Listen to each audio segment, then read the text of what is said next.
सातवां है, एक ऐसी भिन्न है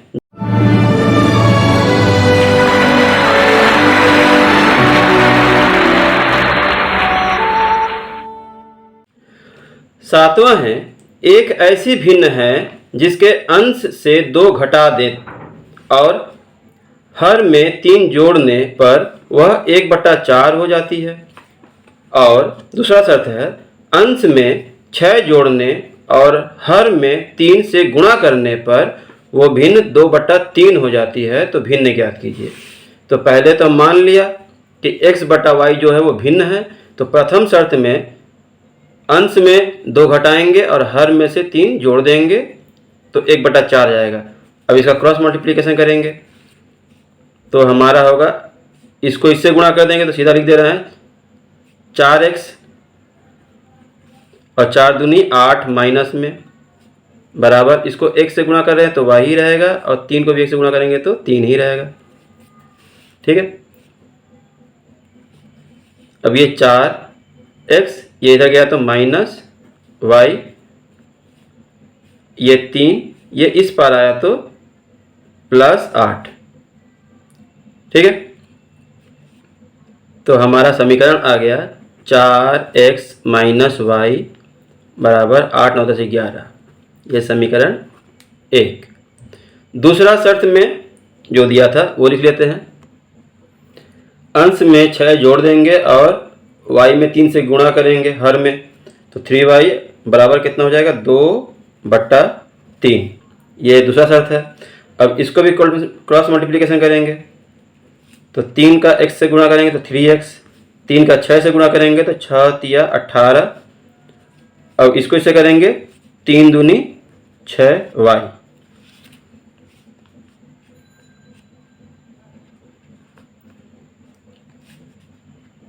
(3x) ये इस तरफ गया तो -6y, ये इधर आएगा तो -18।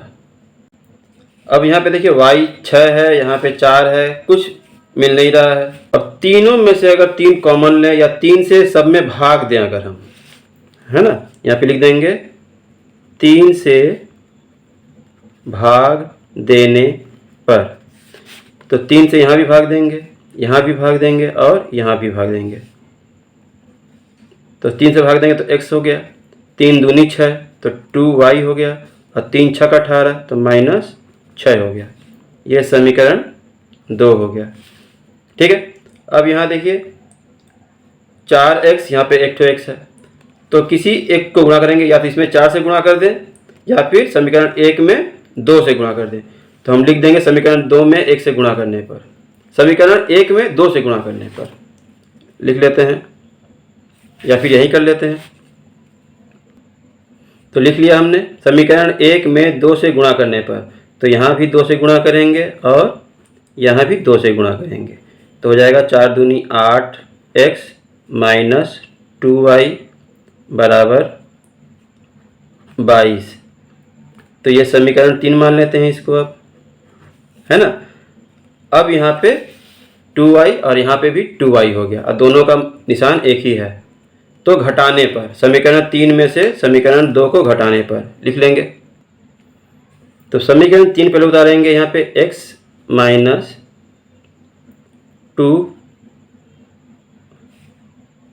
8x माइनस 2y बराबर 22 और समीकरण 2 क्या है, x माइनस 2y बराबर -6। घटाने पर निशान बदल जाता है, प्लस ये हो गया, ये भी प्लस हो गया और ये माइनस रह गया। तो 8 में से 1 गया तो 7x, ये ख़त्म हो गया और ये दोनों 22 6 28 हो जाएगा क्योंकि दोनों प्लस हो गया है। अब यहाँ पे हम कर सकते हैं x बराबर 28/7, ये 7 इस तरफ आएगा तो भाग हो जाएगा, 7 चौके 28, तो x बराबर 4 और x का मान समीकरण 1 में रखने पर लिख लेंगे। तो समीकरण 1 उतारते हैं। पहले लिखा है 4x minus Y equal to 11। तो यहाँ पे देखिए 4 है और x के जगह पे लिखेंगे फिर 4y और ये 11, 4 चौका 16 तो माइनस वाई इक्वल टू 11 या 16 इस तरफ आएगा, तो -16। घटाएंगे तो 16 में से 11 गया 5, तो माइनस वाई इक्वल टू -5। अब दोनों माइनस है, पक्षांतर करेंगे तो भी प्लस हो जाएगा, या फिर दोनों माइनस काट देंगे तो y इक्वल टू 5। अतः भिन्न जो हो जाएगा यहाँ पे लिख लेंगे, अतः भिन्न बराबर x बटा y। तो x का मान आया है 4 और y का मान आया है 5। ये हमारा आंसर। सत्यापन अगर करना होगा तो देख लेंगे, सत्यापन में ये से लिखेंगे लेफ्ट हैंड साइड में इतना, इसमें से 2 घटाना है और इसमें से प्रथम शर्तानुसार 3 जोड़ना है। तो 2 घटाएंगे तो 2 और 3 जोड़ेंगे तो 5 3 8, 2 से काटेंगे 2 एकम 2, 2 चौके 8, 1/4 आ जा रहा है कि नहीं प्रथम शर्त के अनुसार, है ना। इस तरह करके दिखा देंगे। तो अब हम 8वां प्रश्न देख लेते हैं। 8वां प्रश्न दिया है, यदि पिता की आयु उसके पुत्र वर्षों में उसकी पुत्र की आयु का 2 गुना जोड़ा जाए तो योगफल 70 हो जाता है ना। और यदि पुत्र की आयु में पिता की आयु का 2 गुना जोड़ दिया जाए तो योगफल 95 हो जाता है। तो पिता और पुत्र दोनों की आयु ज्ञात कीजिए। तो हम लिखेंगे माना पिता की आयु क्या है और पुत्र की आयु क्या है। तो हल में माना पिता की वर्तमान आयु x वर्ष और पुत्र की वर्तमान आयु y वर्ष इस प्रकार है। और प्रथम शर्त में दिया है, यदि पिता की आयु उसके पुत्र की आयु का 2 गुना जोड़ दिया जाए, मतलब पिता की वर्तमान आयु प्रथम शर्त में x प्लस 2y जोड़ दिया जाए तो 70 हो जाता है। ठीक है, तो ये हमारा हो गया प्रथम समीकरण। और दूसरा है पुत्र में, यदि उसके पुत्र में पिता की आयु का 2 गुना, तो 2x plus y equal to 95, ये हो गया दूसरा समीकरण। ठीक है, तो हम लोगों ने यहाँ ध्यान दिया कि इसका भी गुणांक बराबर नहीं है और इसका भी गुणांक बराबर नहीं है। तो किसी एक में 2 से गुणा करने पर, समीकरण 1 में 2 से गुणा करने पर, है ना, तो यहाँ पे लिख लेंगे समीकरण 1 में 2 से गुणा करने पर। तो समीकरण 1 में 2 से गुणा करेंगे अगर, तो इसमें 2 से गुणा करेंगे तो 2x, इसमें 2 से गुणा करेंगे 2 दूनी 4 y, इसमें 2 से 140। ठीक है, ये समीकरण 3 हो गया। अब 3 में से 2 को नीचे लिख लेंगे, 2x plus y equal to 95, ये समीकरण 2 है। अब घटाने पर या फिर साफ साफ लिख लेंगे समीकरण 3 में से समीकरण 2 को घटाने पर ये माइनस और ये भी माइनस। ठीक है, निशान बदल जाता है। ये तो ख़त्म हो गया, इसमें से घटा तो ये 3y हो गया, इसको घटाएंगे तो 5 और ये बचा 13 में से 9 गया 4, एक कुछ नहीं बचा। अब y इक्वल टू 45/3, तो 15 से कट रहा है, 15 या 45, तो y बराबर 15 आ गया। ठीक है, लिख लिए हैं। y का मान समीकरण 1 में रखने पर, समीकरण 1 ये वाला है, तो यहाँ पे x जैसा है वैसे उतारेंगे, प्लस 2y का मान 15 है, तो यहाँ पे 15 गुणा कर देंगे और 70, तो क्या हो गया x बराबर 70। ये 15 दूनी 30 इस पर आएगा -30, तो हमारा आंसर हो गया x इक्वल टू 40। ठीक है, ये हमारा आंसर हो गया। तो यहाँ पे लिख सकते हैं, अतः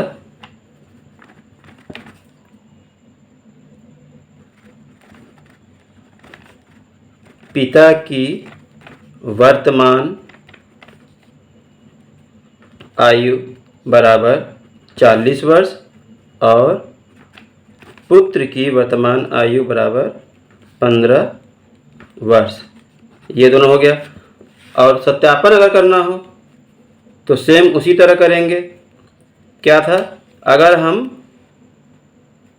पिता की आयु में पुत्र के 2 गुना, तो ये पिता का आयु लिखते हैं 40 और इसका 2 गुना अगर हम जोड़ते हैं तो 15 दूनी 30 बराबर कितना हो गया 70। ये हमारा आंसर आ रहा है, अतः उत्तर सही है। ठीक है, उत्तर की जांच कर लेंगे इस तरह। अगला देख लेते हैं। 9वां नंबर प्रश्न है, चक्रीय चतुर्भुज ABCD में कोण A का मान 2x + 4, B का मान y + 3 डिग्री, C का मान 2y + 10 डिग्री, D का मान 4x - 5 डिग्री है, तो चतुर्भुज के चारों कोणों का मान ज्ञात कीजिए। तो हम जानते हैं कि चक्रीय चतुर्भुज के सम्मुख कोणों का योग जो होता है 180 डिग्री होता है, तो वही लिख लेंगे पहले।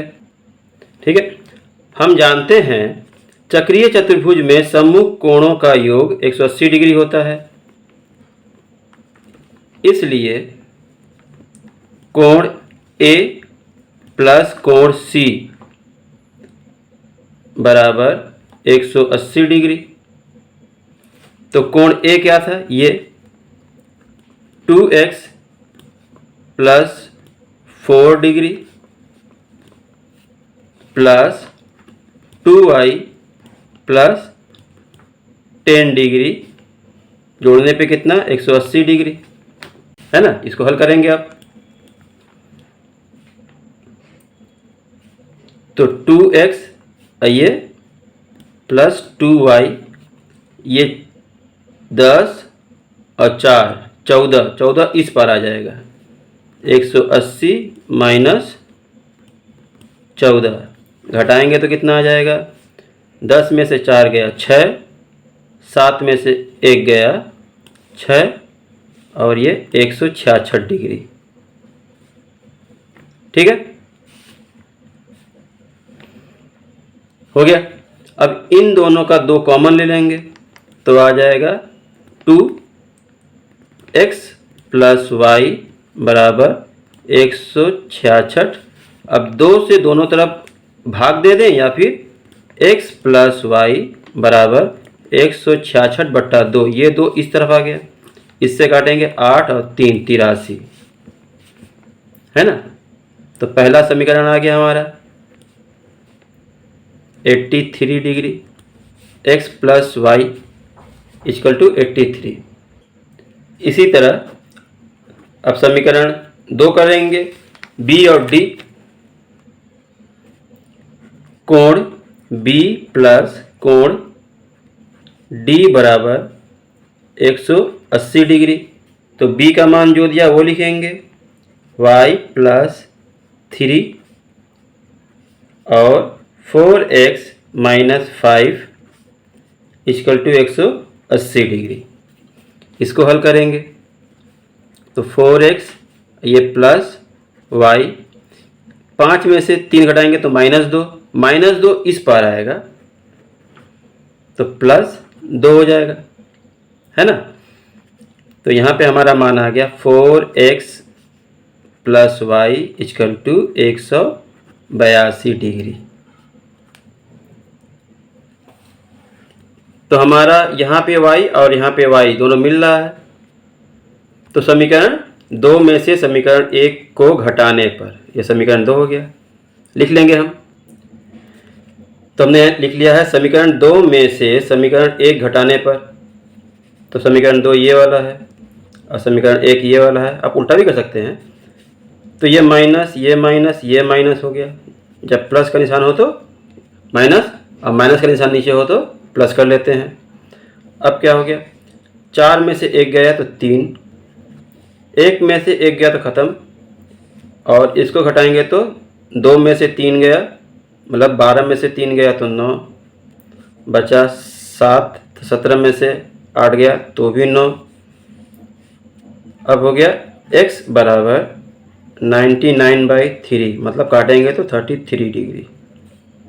तो x का मान आ गया, x बराबर 33 डिग्री।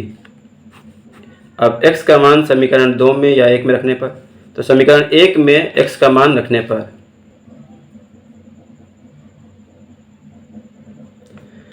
तो समीकरण x का मान समीकरण 1 में रखने पर, है ना, तो लिखेंगे क्या, x का मान समीकरण 1 में रखने पर, तो समीकरण 1 क्या है, x plus y equal to 83। तो यहाँ पे लिखेंगे 33।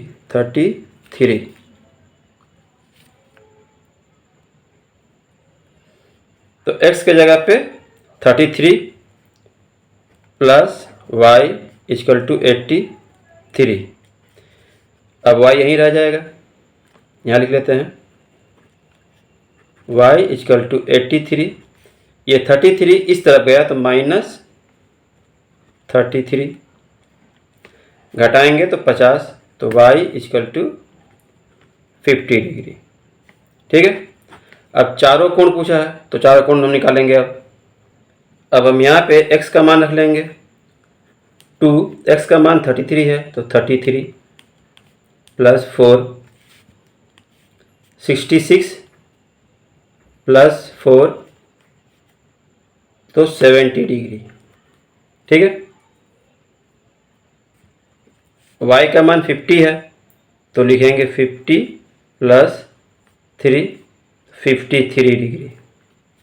इसी तरह इसमें 2, y का मान 50 है प्लस 10,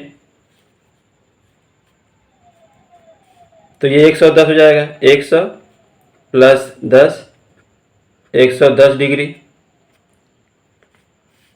अब ये 4, x का मान 33 है -5, तो 4 तिया 12 का 2 हाथ में 1, 4 तिया 12 1 13, -5 घटाएंगे तो 12 में से 5 गया 7, 2 1 ये। ठीक है,